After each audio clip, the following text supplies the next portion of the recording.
jamaah ya ditambahi makmuman hu akbar. Lah itu nanti sudah sah, tinggal melanjutkan sampai salam. Atau bahasa Indonesia, Allah saya niat wajib duhur menjadi makmum.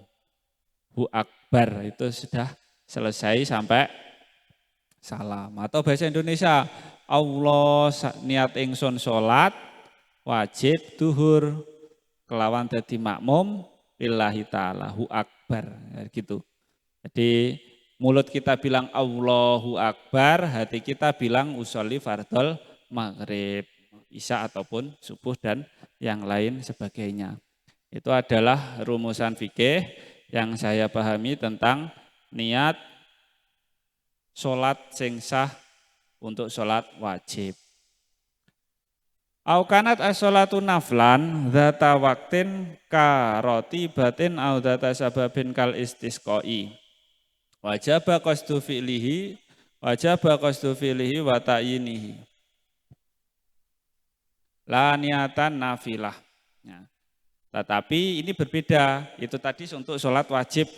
Kalau sholat sunnah, itu nanti yang memiliki waktu, seperti hanya sholat rawatib, gitu, ba'diyah duhur, ba'diyah qobliyah asar, qobliyah duhur itu, sholat-sholat sunnah yang mengiringi sholat-sholat wajib, atau yang memiliki sebab seperti istisqa, maka yang wajib diungkapkan apa? Yaitu menyengaja melakukan dan menentukannya saja. Tidak perlu niat sunnahnya itu tidak perlu disebutkan. Kalau disebutkan ya boleh-boleh saja. Tapi kalaupun enggak disebutkan sholatnya nanti tetap sah. Maksudnya gimana? Jadi ketika kita sholat duha semisal, itu yang ketika kita niat yang harusnya diungkapkan agar sholat kita sah ya, itu nanti cuma ungkapan usolli duha. Usolli saya niat sholat duha, itu saja sah. Tanpa mengungkapkan sunnahnya itu tidak apa-apa. Nah, kalau wajib kan harus mengungkapkan wajibnya. Usolli fardhol maghrib, nah, harus ada wajib, kalau enggak diungkapkan wajibnya nanti sholatnya enggak sah. Tapi kalau sholat sunnah itu yang harus diungkapkan cuma usolli sama sholatnya sholat apa gitu.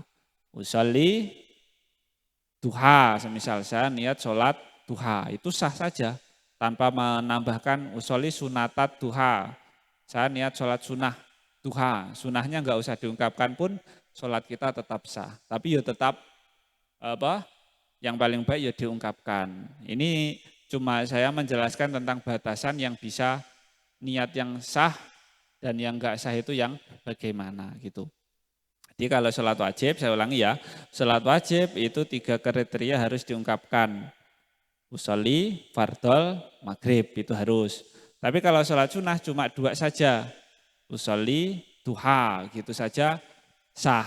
Cara ditambahi sunatan lillahi yo tambah bagus, tambah berkualitas sholatnya kan gitu. Jadi itu cuma batasan mana yang sah, mana yang enggak. Untuk sholat wajib yang bagaimana, kalau untuk sholat sunnah yang bagaimana. Yaitu rumusan yang saya pahami cuma itu. Jadi ataupun seperti contoh sholatnya sholat tahajud. Allah ketika kita takbir, usolli tahajud. Saya niat sholat tahajud itu sudah sah. Lillahi ta'alahu akbar.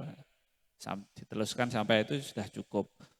Atau sholat ba'diyah, usolli qobliyah subuh. Saya niat sholat qobliyah subuh, itu sah saja. Nah, kalaupun, atau untuk sholat, itu sholat-sholat yang ada sebabnya ya. Kalau sholat sunnah mutlak ya pokoknya pengen sholat lah gitu. Itu ya cuma, bahkan yang itu, kalau yang itu cukup 1 saja sudah sah. Cuman pengen sholat sunnah mutlak itu ya enggak ada sebab, enggak ada apa-apa, pokoknya sholat sunnah mutlak gitu. Mutlak itu ya mau di sholat yang dilakukan kapanpun dan dimanapun atau waktu kapanpun dia mau. Itu malah niatnya cuma usolli. Ketika takbir, Allah saya niat sholat, hu akbar, itu sah. Ketika sholatnya itu sholat sunnah-sunnah biasa. Kalau untuk sholat duha ya ditambahi duha, kalau untuk tahajud ya ditambahi tahajud. Nah, Maksudnya itu adalah ungkapan-ungkapan niat ketika kita lakukan di sholat wajib ataupun sholat sunnah dengan rumusan ataupun kaidah-kaidah yang sudah saya jelaskan tadi. Saya ulangi, kalau sholat wajib itu ungkapannya di dalam hatinya itu harus ada 3 kriteria. Usollinya, fardolnya, sama maghribnya. Itu yang bisa mengesahkan. Salah satunya tidak diungkapkan nanti sholatnya enggak sah. Atau kalau jamaah ditambahi makmuman, Allah saya niat wajib sholat, saya niat sholat wajib duhur menjadi makmum lillahi ta'ala, hu akbar gitu. Nah, ketika kita masa dalam mengungkapkan takbir Allahu Akbar, niatnya itu dilakukan pada waktu itu. Kalau sholat sunnah ya cukup ketika ada sebabnya seperti duha, tahajud, istisqa gitu. Cukup usolli duha, saya niat sholat duha itu sudah sah. Kalau niatnya sholat mutlak ya usolli saja, hatinya itu dia ada ungkapan usollinya saja, cukup ketika takbir Allahu Akbar. Jadi kalau dari sini bisa dipaham ya tentang rukun pertama dari sholat itu harus niat. Kalau wajib ya harus ada ungkapan di dalam hatinya itu saya niat sholat wajib, duhur, maghrib, isya, subuh ataupun asar. Duhur, maghrib, isya, subuh ataupun asar. Itu harus diungkapkan, ditambahi sampai lillahi ta'ala. Kalau untuk salah sarokaatin, arba rokaatin, mustaqbilal kiblati, adaan, nah, lillahi ta'ala itu kalaupun tidak diungkapkan ya sholatnya itu tetap sah saja.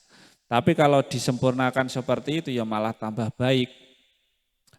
Allah hatinya bilang usolli fardul maghribi salasa rakaati mustaqbilal qiblati adaan makmuman lillahi ta'ala hu akbar. Misal hatinya bilang gitu. Pada waktu dia niat Allahu Akbar cukup. Jadi kalau standarnya ya jadi yang paling mudah standarnya orang niat itu ya ketika kita Allahu Akbar hatinya itu sudah selesai bilang usolli fardul maghribi ma'muma lillahi ta'ala. Kalau itu untuk orang jamaah. Jadi mungkin dari saya untuk kajian hari ini saya cukupkan sampai sini dulu. Jadi Fathul Qoribnya masih sampai rukun sholat yang pertama. Wasani untuk rukun sholat yang kedua insya Allah kita lanjutkan di pertemuan berikutnya. Jadi kalau ada pemirsa yang mau mengkritik, memberi saran, mau membenarkan silahkan di komen di bawah ya. Jangan lupa di-share, di-subscribe, silahkan disebarkan ketika bermanfaat. Jadi kalau ada yang salah, ya saya memang manusia biasa, banyak salah ketika saya membaca atau mungkin kurang bisa dipaham, itu adalah kekurangan saya. Kalau semua ada kebenaran, ada kelebihan, itu semua adalah fadlillah, anugerahnya Allah Subhanahu wa Ta'ala. Dari saya mungkin saya cukupkan untuk hari ini sampai situ saja. Besok kita lanjutkan ke rukun sholat yang kedua. Ada kurang lebihnya saya minta maaf. Wabillahi taufiq wal hidayah wa ridha wal inayah. Wassalamualaikum warahmatullahi wabarakatuh.